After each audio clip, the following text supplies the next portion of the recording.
Okay जी, everyone can see the screen. सबको नजर आ रहा है? अच्छा जी, चलें जी, बिस्मिल्लाह रहमान रहीम। Basically, the purpose of this revision is that we are supposed to be covering the how different aspects of your algorithm design, especially focusing on the pseudocode syntax.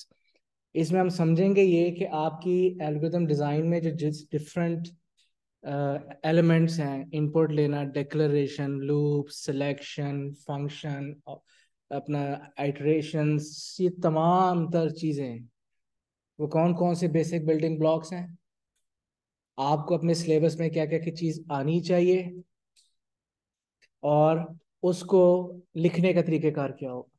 ठीक है, तो I'll take this as detailed as possibly I can। ठीक है, so basically इस syllabus में, आपके P2 के syllabus में, with respect to designing algorithms using pseudo code, you should be able to understand how to create and use variables and constants।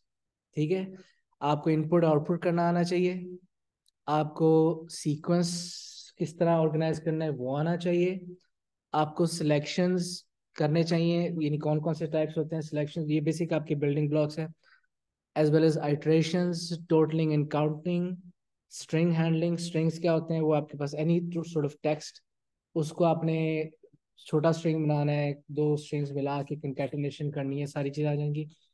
all sorts of arithmetic, logical and boolean operators, local and global variables, library routines, arrays and finally your file handling। ठीक है, ये आपके basic building blocks होंगे जो हम one by one discuss करेंगे, including syntax and examples। ठीक है ना?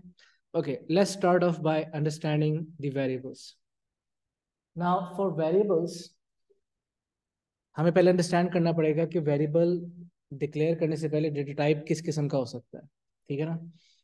और जब आप डेटा टाइप बना रहे होंगे तो वहां पे प्राइमरी रिक्वायरमेंट ये है कि आपके पास जो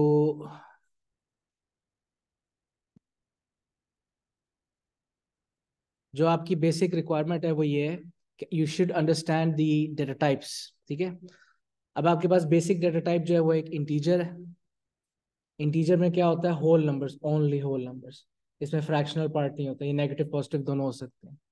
फिर आपके पास रियल डेटा टाइप है जिसमें फ्रैक्शनल पार्ट भी होता है, ये भी नेगेटिव पॉजिटिव हो सकता है। फिर कैरेक्टर, सिंगल लेंथ में आपके जितने भी एस्की कोड में चीज़ें आ सकती हैं, जो एस्की कोड के कैरेक्टर सेट में आ सकता है लेकिन सिंगल लेंथ का होगा। ये नंबर भी हो सकता है, सिंबल भी हो सकता है, कोई लेटर भी हो सकता है, upper case, lower case, these are all characters. और स्ट्रिंग क्या होता है? सीक्वेंस ऑफ कैरेक्टर्स होता है। So if I want to write multiple characters तो उसको स्ट्रिंग टाइप बना सकते हैं। फॉर एग्जांपल एक ईमेल एड्रेस जिसमें letters, number, special characters, everything. ठीक है ना? और ये आपके पास एक एम्प्टी स्ट्रिंग होता है। Empty string comes in handy when you want to initialize a string with something blank. ठीक है, तो एम्प्टी स्ट्रिंग आप देखो सिर्फ डबल कोट्स लगते हैं, इसके अंदर बीच में कुछ नहीं होता। ठीक है, एंड फाइनली आपके पास बूलियन डाटा टाइप है विच इज ट्रू और फॉल्स। अच्छा, अब इनमें से आपने कौन सा यूज करना है, that depends largely on the problem you dealing with. अगर वो आपको कहता है जनाब आपने मार्क्स इनपुट करने हैं और एग्जाम्पल डाटा देता है, for example marks are whole numbers, तो इसका मतलब है वो इंटीजर टाइप होगा। अगर वो कहता है बच्चे का जीपीए और एग्जाम्पल डाटा में जीपीए में वो रियल नंबर डाला हुआ है, दैट मीन्स आपने उसको रियल नंबर डिक्लेयर करना है। सो ये क्वेश्चन से पता चल जाएगा अगर आप वेरिएबल बना रहे हैं, अब वो तो कितने वेरिएबल्स बनाने हैं, उनका नाम क्या होगा और उसकी डेटा टाइप क्या होगी। ठीक है, अच्छा, अब नेक्स्ट स्टेप क्या है? First things first, we need to understand कि डिक्लेयर करने से मतलब क्या है। डिक्लेयर करने का मतलब है कि आप एक अनाउंसमेंट कर, so before you use any variables, आपको अपनी उस कंपाइलर, उस यानी के ट्रांसलेटर को अनाउंसमेंट करनी पड़ेगी कि जनाब आला मुझे ये वाला वेरिएबल यूज करना है, उसका ये नाम होगा, उसकी ये डेटा टाइप होगी, बिफोर यू यूज इट। उसकी एक रीज़न है। अब चूंकि तो ये सूडो कोड है, इससे सूडो कोड में तो चलना नहीं होता, लेकिन वैसे अगर आप देखा जाए ना तो आपकी हर प्रोग्रामिंग लैंग्वेज के एक सेट डिफाइंड ऑफ कीवर्ड्स होते हैं। Those keywords are also known as reserve words. These words are recognized as commands for the programming language। इसमें आपका फॉर एग्जांपल इनपुट है, आउटपुट है, प्रिंट है, फॉर है, इफ है, एल्स है, these words are considered as commands. These are reserved words. They have a special meaning for that programming language. ठीक है, अब मैं अगर ऐसा कोई इन इन वर्ड्स का मेरी प्रोग्रामिंग लैंग्वेज को पता है, it knows what it means, लेकिन अगर मैं इसके अलावा कोई वर्ड यूज करता हूँ, for example name, num, average, count, इस तरह के जो वर्ड्स हैं जिस जो रिजर्व वर्ड की लिस्ट में नहीं आते हैं, then my compiler, my translator will not know what you are referring to, क्योंकि उस उन लफ्ज का पता ही नहीं होता, तो वो कंफ्यूज हो जाएगा। उस ट्रांसलेटर को नहीं समझ आएगा कि यार ये word I don't know what this is, मैं तो सिर्फ अपनी रिजर्व वर्ड्स, अपनी जो कमांड्स हैं उन्हीं को जानता हूँ। So that's why to avoid this confusion आपको एक अनाउंसमेंट करनी पड़ेगी, एक डिक्लेरेशन करनी पड़ेगी टू द कंपाइलर कि I will be using this variable of this name of type integer, ताकि उस लाइन के बाद से आपके कंपाइलर को पता चल जाए कि this is actually variable that you have defined. ठीक है, नाउ आप लोग, मैं दोबारा रिपीट करता हूँ कि फिलहाल हम सूडो कोड में काम कर रहे हैं, so that means this code will not be running.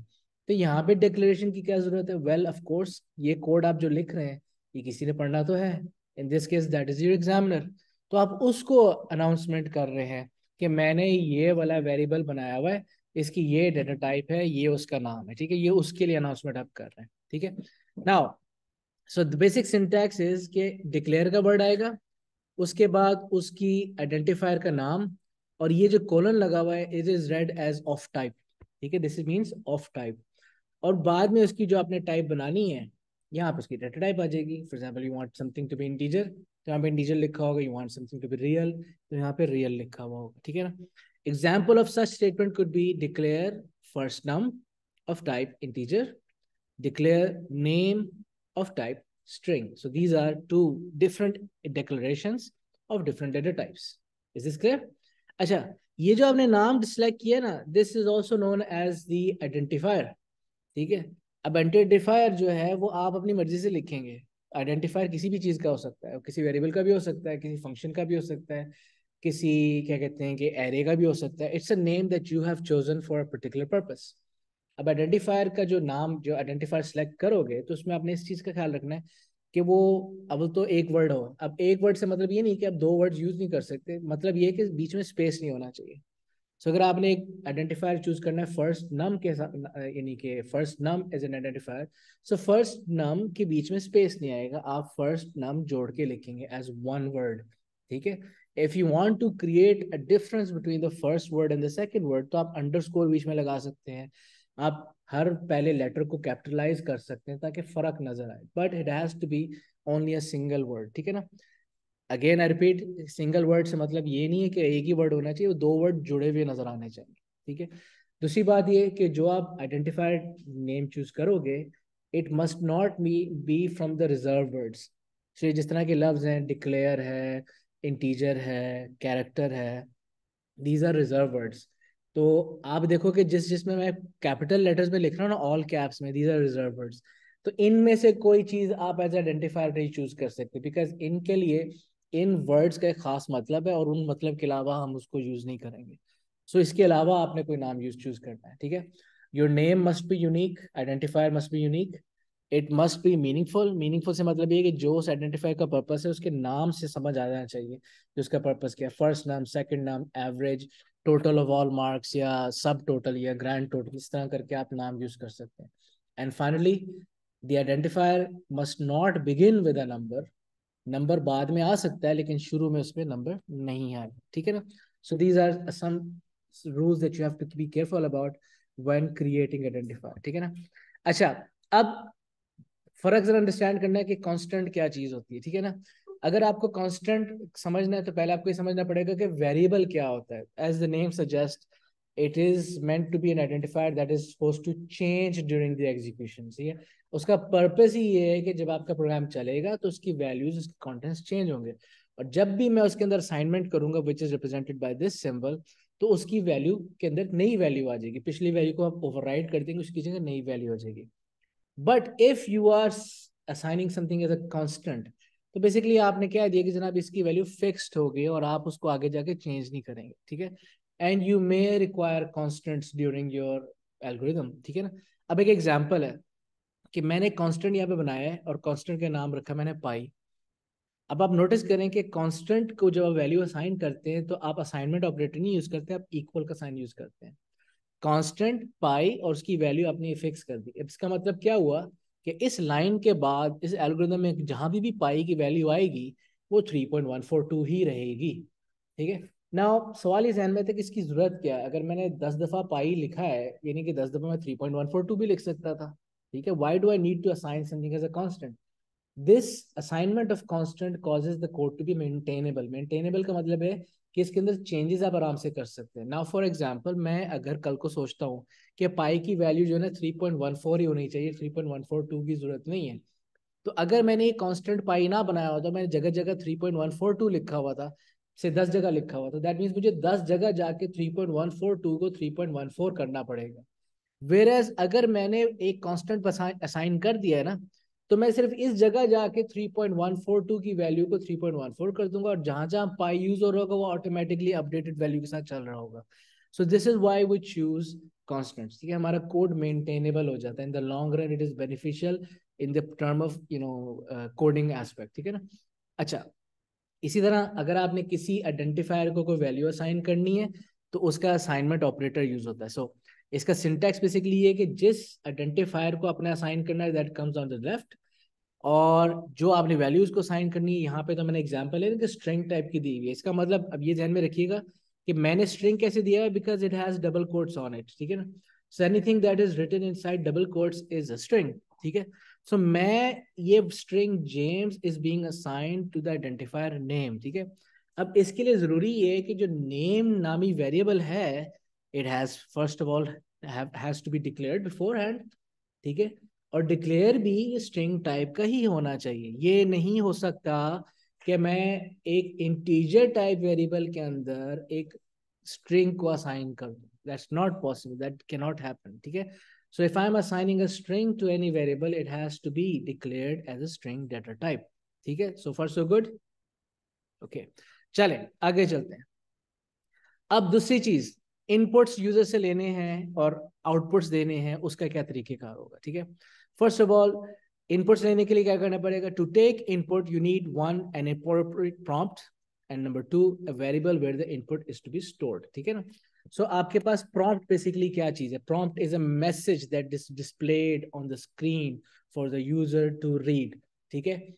Any way you want to communicate with the user of the software, you can do it through prompts. ठीक है। So if you want to tell the user to input a number, you want to give some output as a message, तो आप जो भी prompt में लिखोगे double quotes के अंदर, that message will be printed to the user as it is. That is known as prompts. ठीक है। so जब भी आप inputs लेंगे, हो सकता है मैं जल्दी में कोड करते हुए शायद prompt ना मेंशन करूं, बिकॉज आई मीन हो सकता है कि उसको मुझे जरूरी ना लगे, लेकिन प्रॉम्प्ट्स हमेशा होने चाहिए। ठीक है। बेशक एक छोटा सा लाइन लिख दें, input a number, next number, what's next, इस तरह करके, वट एवर इट इज, लेकिन prompts are a very good way. It is the proper way of giving input. ठीक है। यूजर को पता होना चाहिए कि आप एज एन इनपुट क्या उस पर एक्सपेक्ट कर रहे हैं। ठीक है।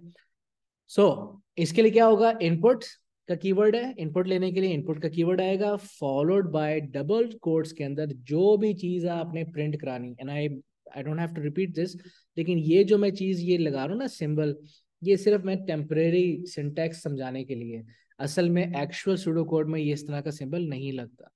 सो इनपुट लेने के बाद आप प्रॉम्प्ट देने के बाद कॉमा, जो यूजर इनपुट देगा आप उसको किस वेरिएबल में रखना चाहते हैं वो यहाँ पे आप वेरिएबल लिखते हैं। फॉर एग्जाम्पल, मैं यूजर से इनपुट करना चाहता हूँ उसका नाम, तो मेरा सिंटैक्स कुछ इस तरीके से बन जाएगा, इनपुट एंटर योर नेम, और वो जो नाम है इस वेरिएबल में जाके स्टोर हो जाएगा। Is this clear? अच्छा, इसी तरह अगर आपने आउटपुट्स लेना है, आउटपुट लेने के लिए, आउटपुट का मतलब ये है कि आप कुछ इंफॉर्मेशन यूजर के लिए स्क्रीन पर प्रेजेंट करना चाहते हैं। ठीक है। सो आउटपुट्स भी यहाँ पे दो किस्म के हो सकते हैं। फॉर एग्जाम्पल, आपके पास अगर आपने खाली प्रॉम्प्ट डिस्प्ले करना है यूजर का, प्रॉम्प्ट से मतलब क्या, अगेन वही चीज आ गई, मैसेज शो करना है यूजर को। सो अगर आपने प्रॉम्प्ट डिस्प्ले करना है तो इसमें कोई और चीज नहीं, सिर्फ प्रॉम्प्ट है, तो आप देखेंगे output this is a prompt message only. ठीक है ना। सो इसमें आपके पास प्रॉम्प्ट ओनली मैसेज में यही सिर्फ लाइन प्रिंट होगी, इसके अलावा कुछ और नहीं प्रिंट होगा। ठीक है।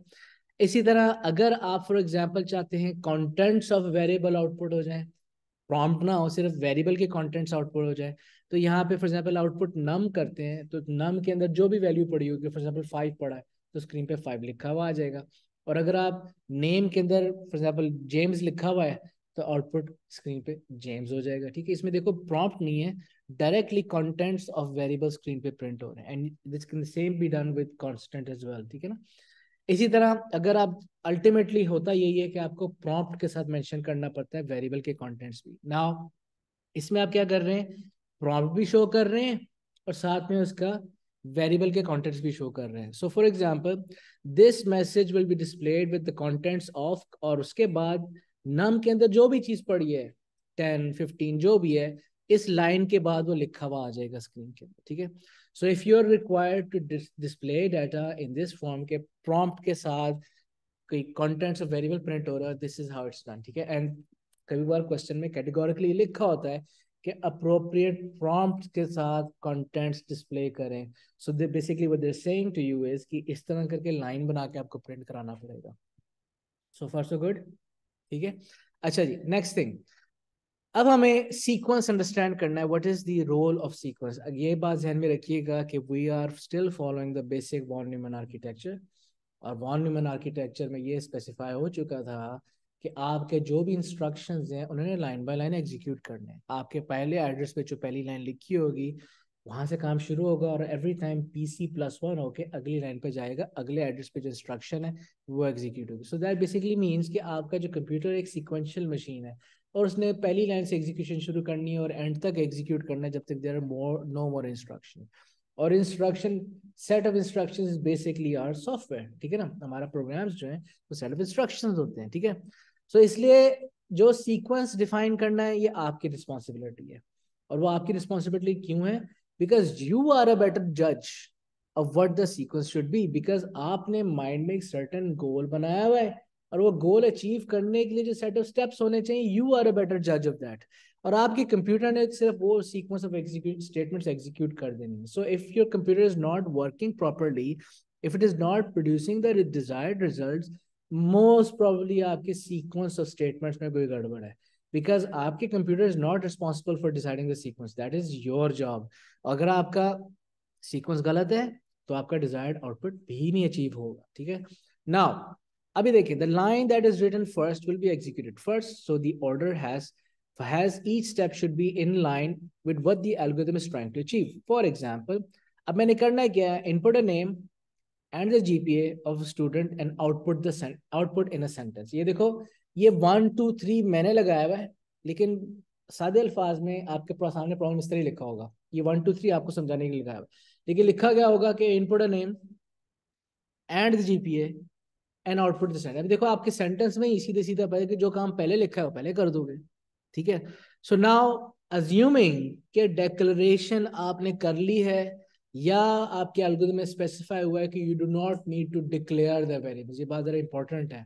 अक्सर औकात द एग्जामिनर में से टू यू कि डिक्लेरेशंस आर नॉट नीडेड, सो आप डिक्लेयर नाम नेम वगैरह में चक्रों में ना पड़े, डायरेक्ट अपने काम पे हैं। ठीक है ना, या तो वो एग्जामिनर स्पेसिफाई कर देगा डिक्लेरेशन जरूरी नहीं है, या number 2 you are working with variables that have already been mentioned in the problem, यानी कि भाई एक एरे एग्जिस्ट करती है, एक वेरिएबल एग्जिस्ट करता है, इस तरह की अगर टर्मिनोलॉजीज एग्जिस्ट करने वाली आ जाती है ना, दैट मींस कि it has been declared beforehand and you don't have to bother about declaration. लेकिन अदरवाइज ये आपको डिक्लेरेशन फिर भी करनी पड़ेगी। नाउ लेट्स जस्ट से कि हमारे पास डिक्लेरेशन नहीं हुई भी और हम डिक्लेयर करेंगे। सो मेरे पास पहला जो आ जाएगा नेम ऑफ टाइप स्ट्रिंग होएगा, ज़ाहिर है एंटर द नेम, उसके लिए मुझे नेम वेरिएबल चाहिए होगा ऑफ टाइप स्ट्रिंग, और GPA ऑब्वियसली रियल टाइप का होगा। ये मैंने 2 डिक्लेरेशन कर ली। उसके बाद वो कहता है इनपुट द नेम, ये मेरे पास एंटर योर नेम, ये पहला स्टेप हो गया।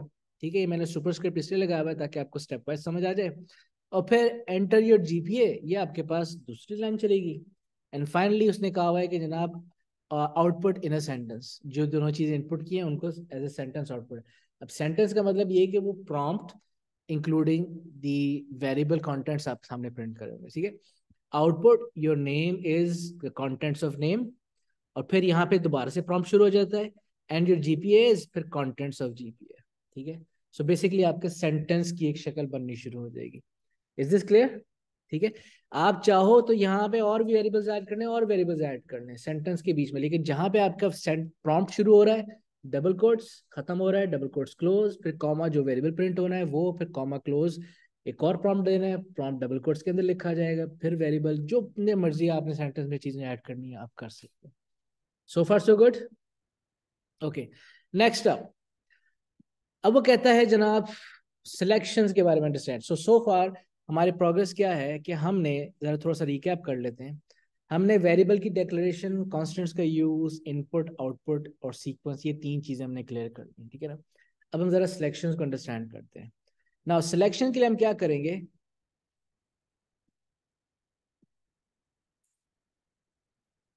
Okay selection. नाउ सिलेक्शंस के लिए मेरे पास 2 किस्म के सिलेक्शन। बाय द वे हम सिलेक्शन करते क्यों हैं, we make use of the selection structure when we want the program to run different set of statements based on different inputs. Selection statements are of the following types.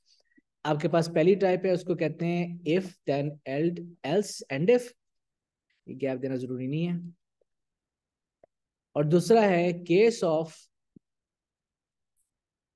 और उसके बाद and case, और फिर and में sorry इसके otherwise भी आता है, केस ऑफ अदरवाइज और फिर यहाँ पे एंड केस, ये चीज हो गई। ओके, सो दोबारा रिपीट करता हूँ। If you want your algorithm to behave differently based on different inputs, आप एक सिलेक्शन स्टेटमेंट यूज कर सकते हैं, ठीक है। अगर नंबर ये है तो ये करो वरना ये करो, अगर डे मंडे है तो ये करो वरना ये करो, ठीक है। सो आप बेसिकली अपने एल्गोरिथम को ऑप्शंस दे रहे हैं, अपने प्रोग्राम को ऑप्शंस दे रहे हैं कि अगर ये इनपुट हो जाए तो ये चीज़ होनी चाहिए, अदरवाइज जी नहीं, आपकी कीवर्ड्स में यूजली स्पेसेस नहीं होते हैं, ठीक है ना। और ये केस जो है ना, ये केस ऑफ जो है ना, ये ऑफ के बाद एक वेरिएबल का नाम आता है, ठीक है, वो हम बताते हैं आपको, ठीक है।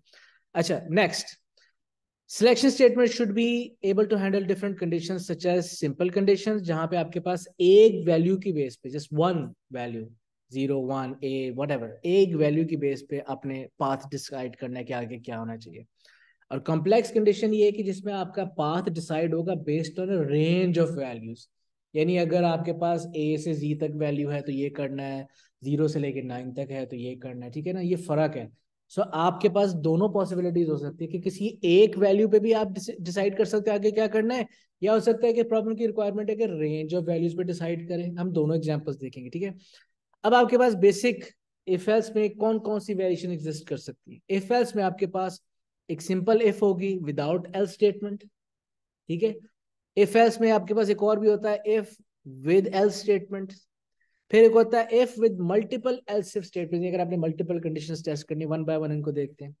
फिर आपके पास कॉम्प्लेक्स कंडीशंस भी आप डील करोगे, एंड फाइनली आप नेस्टेड इफ भी यूज करेंगे एट सम पॉइंट, ठीक है ना। So these are all the possible examples of your if else statement. इसी तरह अगर केस ऑफ में आ जाते हैं तो केस ऑफ में भी आपके पास सिंपल केस स्टेटमेंट्स हैं, जिसमें अगेन सिंपल से मतलब ये है कि आपके पास एक इनपुट के अगेंस्ट डिसाइड करना है कि आगे क्या होना चाहिए। या एक और अल्टरनेट अप्रोच ये हो सकती है, आपकी रिक्वायरमेंट ये हो सकती है कि आपने रेंज ऑफ वैल्यूज में डिसाइड करना है कि अगर ये इस रेंज के अंदर कोई वैल्यू एग्जिस्ट करती है तो फिर आपने क्या करना है। सो एक इनपुट के अगेंस्ट, या वही बात है कि मल्टीपल वैल्यूज के अगेंस्ट, ठीक है।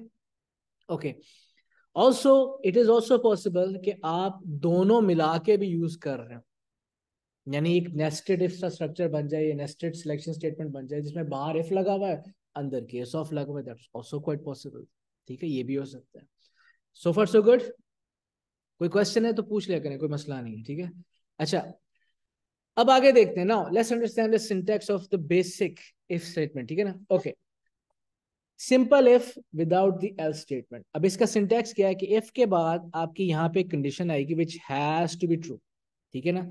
If that condition is true then I will execute these lines, ठीक है ना। And simply if this condition is not true तो यू वॉन्ट डू एनीथिंग, ठीक है ना। इसका मतलब ये कि अगर आपके पास इस इफ ब्लॉक, इसको पूरे को इफ और एंड इफ के दरमियान जो जो जितना भी कोड है, ये आपके पास दिस इज बेसिकली एक कंप्लीट इफ ब्लॉक, ठीक है ना।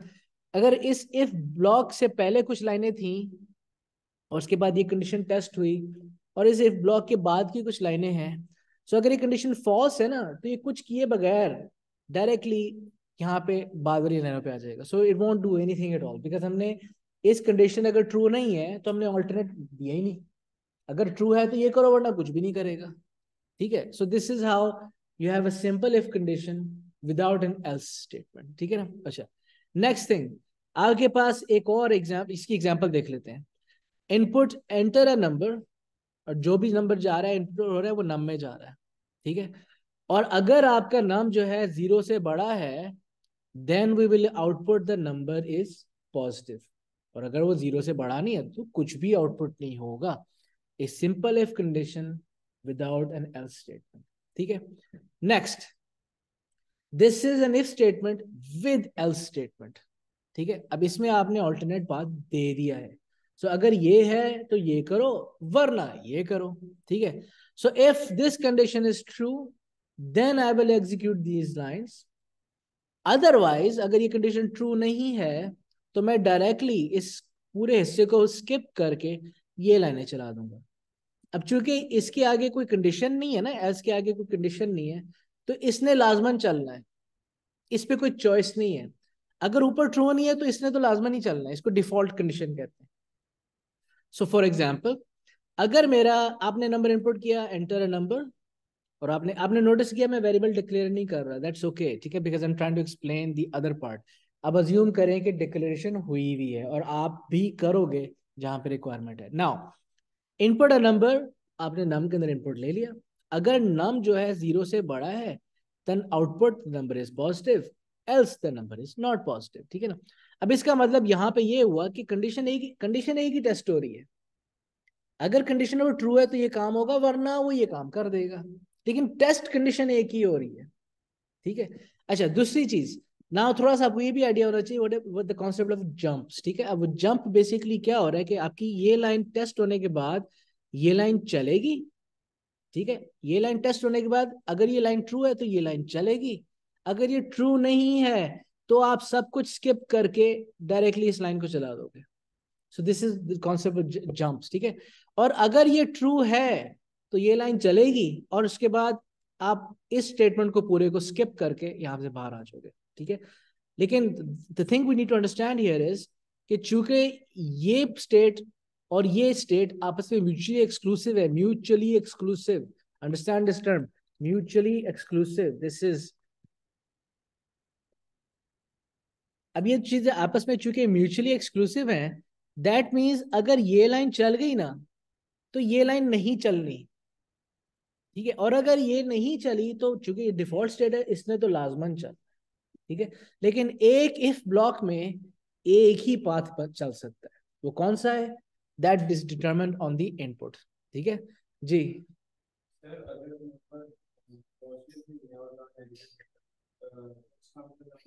पॉजिटिव नहीं है नंबर, यानी नंबर 0 से बड़ा नहीं है.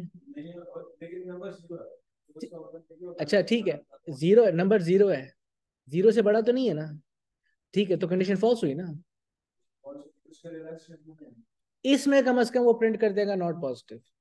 ठीक है ना. इसमें कम से कम प्रिंट कर देगा it's not positive, which is that's why मैंने इसको नेगेटिव नहीं कहा.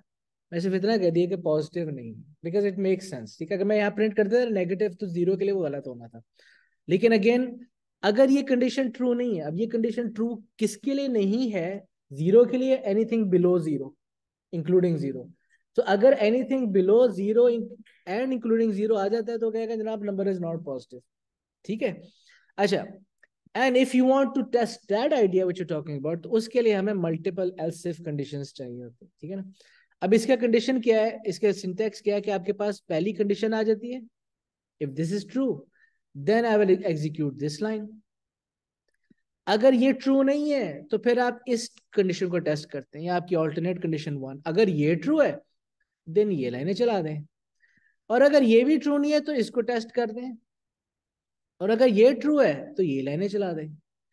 अगर ये भी ट्रू नहीं, ये भी ट्रू नहीं, ये भी ट्रू नहीं, तो डिफॉल्ट कंडीशन ने तो लाजमन चलना होता है. ठीक है. सो अगर आपके पास ऊपर कुछ भी ट्रू नहीं है तो इस ये फिर ये तो लाजमन चलेगी. ठीक है. लेकिन अगेन फिर वही बात आ जाता है म्यूचुअली एक्सक्लूसिव स्टेटमेंट्स का, कि इस पूरे ब्लॉक में starting from if two and if सिर्फ एक ही एग्जीक्यूशन लाइंस चलेंगी, या ये चलेगा या ये चलेगा या ये चलेगा या इवेंचुअली ये चलेगा, ठीक है, only one. And again jumps की सूरत हाल ये है कि अगर ये कंडीशन ट्रू है तो ये चलाएं, उसके बाद सब कुछ स्किप करके बाहर आ जाए, बिकॉज इस पूरे ब्लॉक में सिर्फ एक ही पाथ एग्जीक्यूट होना होता है, ठीक है। इसकी एग्जाम्पल देख लेते हैं जो आप अभी कह रहे थे, इनपुट और नंबर, और वो नम में चला जाएगा। अगर आपका नम जो है 0 से बड़ा है, that means it is categorically a positive number. अगर वो नंबर 0 से छोटा है then it is a negative number. लेकिन अगर ना वो 0 से बड़ा है ना 0 से छोटा है, that means it must be 0, ठीक है। Then therefore we can output it the number is 0। अब यहाँ पे आपने सिर्फ जितने मर्जी आपकी रिक्वायरमेंट आप लगाते जाओ, आपने जितनी मर्जी कंडीशंस टेस्ट करनी है करें, ठीक है ना। मेरे इस पर्टिकुलर प्रोग्राम में इसके अलावा कोई बनता नहीं है, बिकॉज हमारा सिर्फ पर्पस ये कि एक नंबर इनपुट हुआ है, बताएं कि पॉजिटिव है कि नेगेटिव, दैट इज इट, ठीक है। ओके जी, next thing, what is the purpose of a complex condition, ठीक है। a complex condition has the following syntax। आपके पास बेसिकली एक कंडीशन है और बीच में एक लॉजिकल ऑपरेटर जिसमें एंड और ये आ जाते हैं, ठीक है ना। कहीं ना कहीं आपको नॉट भी नजर आएगा, लेकिन नॉट